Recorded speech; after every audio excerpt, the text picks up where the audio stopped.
చేయకూడదు అది.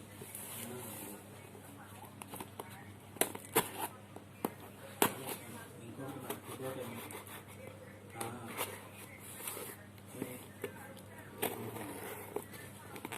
చూపించాలి అంతే. ఇంకే వాళ్ళు వాళ్ళు ఏదైనా ప్రాబ్లం ఉందని రైట్ చేశారనుకోండి, అది మొదటికి మాసం వస్తుంది మళ్ళీ చేయకూడదు కూడా. మేము పీడిఎఫ్లో ఇస్తాం అని అలాగే చెప్పి పూర్తిగా మార్చుకోవడం కుదరదు. తర్వాత ఇంకోటి మేము సైలెంట్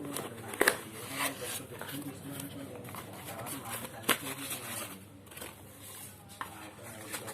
మనం కూడా వాళ్ళు వెళ్ళి అడిగేస్తాను అక్కడ అడగకుండా మనం ఇక్కడ ఏదైనా అడిగామంటే మాత్రం మనకి కనెక్ట్ అయిపోతుంది మళ్ళీ. అందుకని కొంచెం మనం ఆవిడ అన్నా కానీ తర్వాత మళ్ళీ మాట్లాడితే చేయాల్సిందే. మనం దానికల్లా మనం అన్నప్పుడు కనెక్ట్ అయిపోతుంది.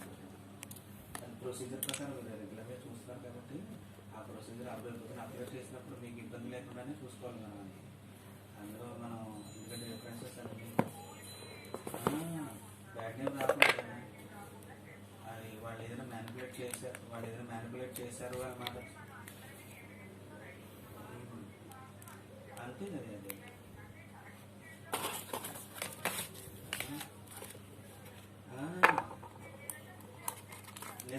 నేను అంటూనే ఉన్నాను కదా, ఎందుకంటే మనం వాళ్ళు రాశారని డౌట్ వస్తే ఆటోమేటిక్గా తక్కువ ఇచ్చాం వాళ్ళకి. ఎంత బాగా రాసేవాళ్ళైనా ఎంత బాగా చదివే వాళ్ళైనా ఎగ్జామ్ రాసినప్పుడు ఎగ్జామినేషన్ మూడు వేరే ఉంటుంది వాళ్ళకి. అది మనం తెలివైన కున్నాడు కదా బాగా రాయాలని అనుకున్నది వాడు మూడు స్టూడెంట్స్ మనం ఏం చేయలేదు.